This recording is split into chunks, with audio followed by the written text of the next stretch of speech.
안녕하세요. 박인철 방송 나는 나 68번째 시간입니다. 지난주에는 이제 선거가 다가오면서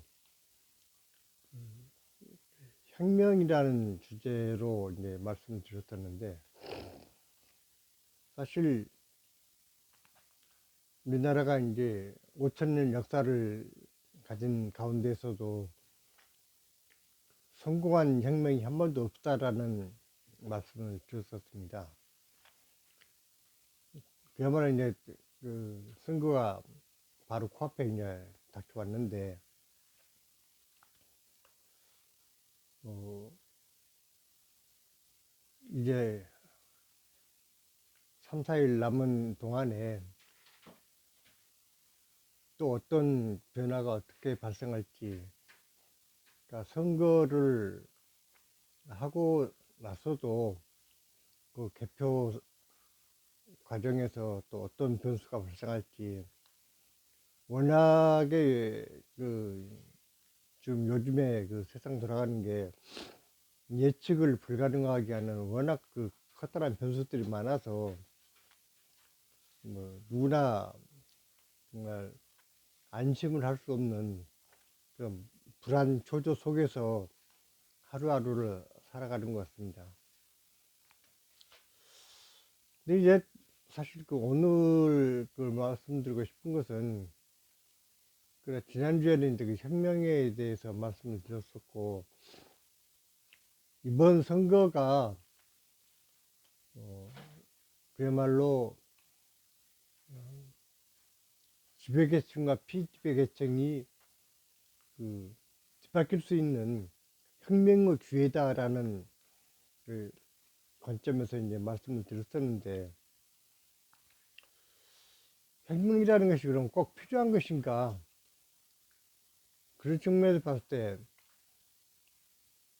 혁명을 겪는 나라도 있고 겪지 않는 나라도 있는데, 어, 혁명의 그 주된 원인이 그 계층 간 그 차별 내지는 그 계층 간 갈등 요소들이 사회에 팽배했을 때 그것이 폭발하면 그 혁명이라는 형태로 이제 나타나는 것 같습니다. 그렇다면 우리나라는 혁명을 일으키지 않고 그냥 차근차근 사회가 그 정상적으로 발전할 수 있을까? 그런 측면에서 보면 또 워낙 그 어떤 지배계층과 피지배계층이 고착화되어 있는 상태에서 사회가 발전한다는 것이 그 결코 만만한 일은 아니다라는 생각도 듭니다. 어, 물론 이번에 그 선거가 어떤 대한민국이 누구나 잘 살고 누구나 그 자기 자유를 누리고 잠재적 가능성을 구체화시키는 그러한 어떤 사회적 분기점이 되었으면 참 좋겠는데, 그것은 정권을 잡은 어떤 그 요즘에 이제 국민의 종으로 표현을 하지만 어쨌든 그 정치를 하는 그런 사람들만의 책임도 아니고, 또 사회의 그 주인이라고 이야기되어지는 국민들에게만 그 책임을 몽땅 미룰 수 없는 그 상호 보완적인 어떤 그 협력 관계가 이루어졌을 때 진정한 사회 발전이 이루어지지 않을까라는 생각도 하게 됩니다. 우리나라가 이제 워낙에 조선시대에 그 나라를 보존하지 못하고 외세의 침탈을 받았었고, 또 해방이 되자마자 어떤 우리가 내재적으로 역량을 키워서 독립을 정치한 것이 아니라 그 외세의 도움을 통해서 독립을 얻다 보니까 조국의 분단이라는 비극이 잉태되었고, 또 그것이 전쟁으로까지 이어지면서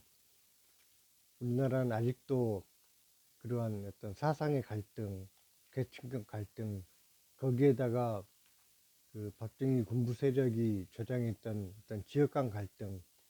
이러한 그 갈등 요소들이 사회 요소에 지금 아직도 자리 잡고 있습니다. 그래서 그러한 그 갈등들을 벗어나기 위해서 어떻게 보면은 그 김대중 대통령이 정권을 잡은 것도 그 넓은 의미에서 어떤 그 혁명의 한 형태가 아니었을까라는 생각도 들고, 또 거기에서 이제 그 다음에 대통령이던 노무현 대통령 같은 경우에는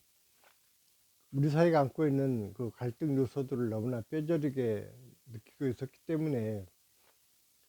어떤 지역 갈등의 극복, 계층 갈등의 극복 등등의 그 갈등 해소를 위해서 무진 노력을 썼지만 그, 그 당시만 하더라도 어떤 국민들의 어떤 각성된 상태가 현재보다는 현격하게 부족했고,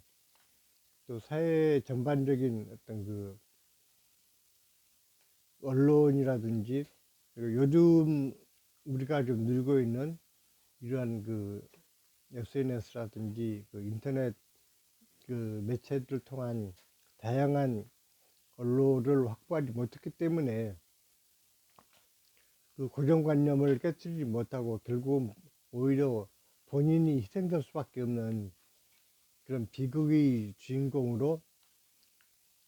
남을 수밖에 없는 상황이었습니다. 제가 지난 시간에 이제 그 행복 지수에 대해서 말씀드리면서 북유럽 국가들도 행복 지수가 높지만 세계에서 가장 가난한 나라 중에 하나인 그 부탄 같은 나라가 행복 지수가 엄청 높다라는 이런 모순적인 이런 현상에 대해서, 그렇다면 우리는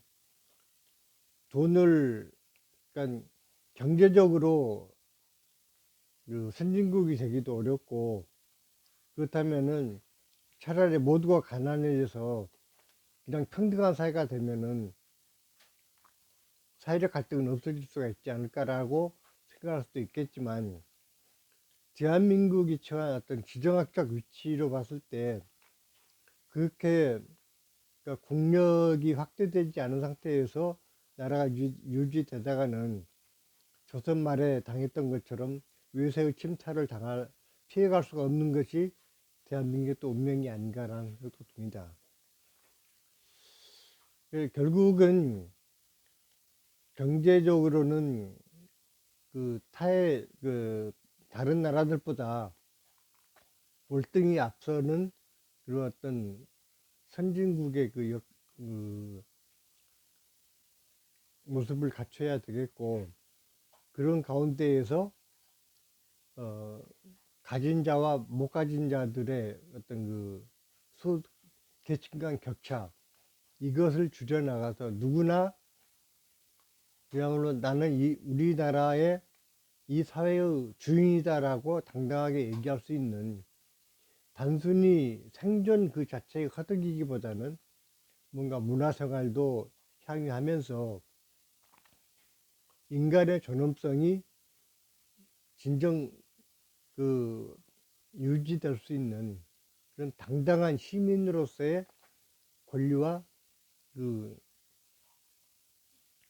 행복을 누릴 수 있는 그런 사회가 되는 것만이 우리가 혁명이 필요 없는 진정한 그런 선진 사회가 되지 않을까라는 생각도 듭니다. 그러니까 우리나라 사람들은 희한하게도 악담을 그러니까 상대방을 저주하고 악담을 퍼부을 때도 그것이 가장 상대방이 행복해지기를 바라는 악담을 퍼붓습니다. 그게 무슨 얘기냐면은 누군가가 미울 때, 욕을 하고 싶을 때, 에이, 잘 먹고 잘 살아라 라는 욕을 하죠. 우리가 이제 사회복지를 얘기할 때 사회복지의 목적이 뭐냐라고 본다면은 잘 먹고 잘 사는 겁니다. 그것이 행복이라고 볼 수도 있고 안정된 삶의 모습이라고 볼 수 있는 것이죠. 뭐 잘 먹고 잘 살면은 그 이상 바랄 게 뭐가 있겠습니까? 그런 것처럼 우리가 경제적인 성과는 많이 이제 이루었는데 개인적으로 어떤 경쟁에서 이겨내는 그런 어떤 문화적 그 성취라고 할까? 그런 측면도 뭐 음악 분야, 스포츠 분야, 뭐 문학 분야 등등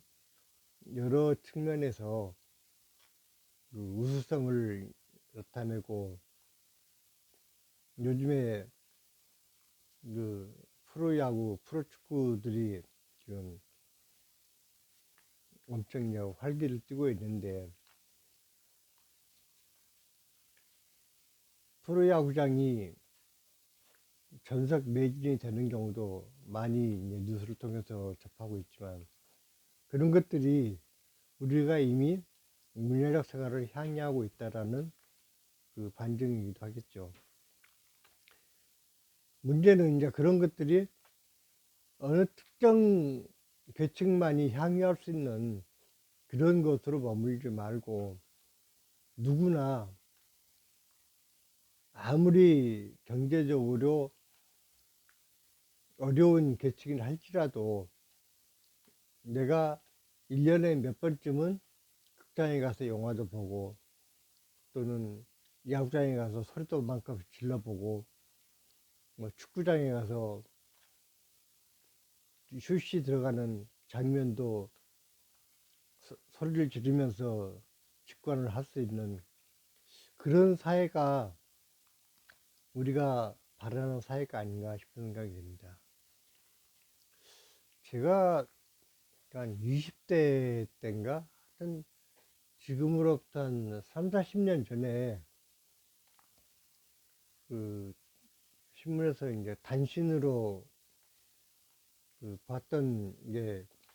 그 스위스에서는 고등학교 교사가 자기 수입의 70%를 세금으로 뜯긴다라는 그런 기사를 본 적이 있습니다. 근데 그 사람들은 그러면 죽으라 하고 이래갖고 세금으로 다 뜯기면 뭐 먹고 사나 이런 궁금증을 또 가질 수밖에 없는데 개인들이 해야 될 상당수 많은 부분을 국가가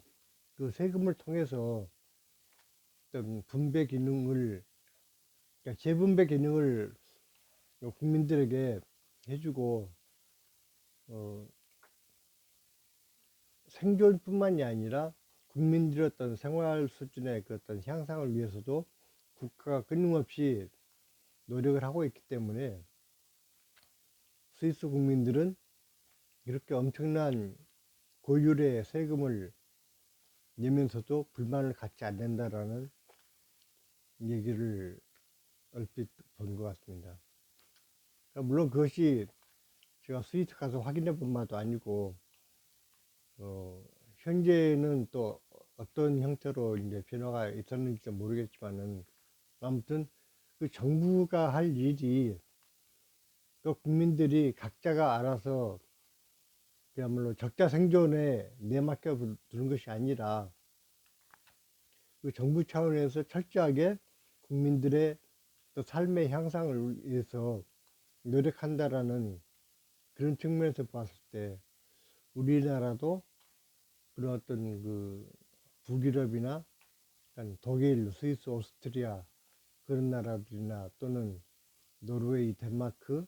스웨덴 등등의 이런 복지 선진국들이 가지고 있는 그런 그 정부의 역할이 그 차기 정부에서부터 좀 더 강력하게 시행이 되었으면 하는 바람을 가지고 봅니다. 지금 이번 선거가 그 뜻하지 않았던 계엄령과 거기에 따른 그 대통령의 탄핵으로 인하여 이제 이루어지는 선거인데, 그러한 그 엄청난 사회 갈등 구조를 벗어나서 이제는 뭔가 우리 사회가 안정되고 제자리를 잡아서 오로지 개인은 개인대로의 어떤 역량을 최대한 강화 내지는 자기 발전을 위해 노력할 수가 있고, 사회는 사회대로 그러한 개인들의 어떤 소중한 삶을 그 보호해주는 그런 기능을 할 수 있는, 말 그대로 혁명이 필요 없는 진정한 어떤 그 선진 국가가 되기를 기대하면서 선거 날을 기다리게 됩니다. 우리 모두가 뭐 나 하나 투표 하나 마나 뭐 알아서 잘도 굴러가겠지라는 식의 어떤 방임자의 자세보다는 내가 우리 사회의 주인이고 우리나라의 주인이니까 내가 행할 수 있는 권리는 최대한 그 내가 실시하겠다라는 생각으로 투표에 임해서 진정 우리 사회가 안정되고 회복과 성장을 가져올 수 있는 그러한 후보에게 꼭 투표해 주시길 바라면서 오늘은 마치겠습니다. 감사합니다.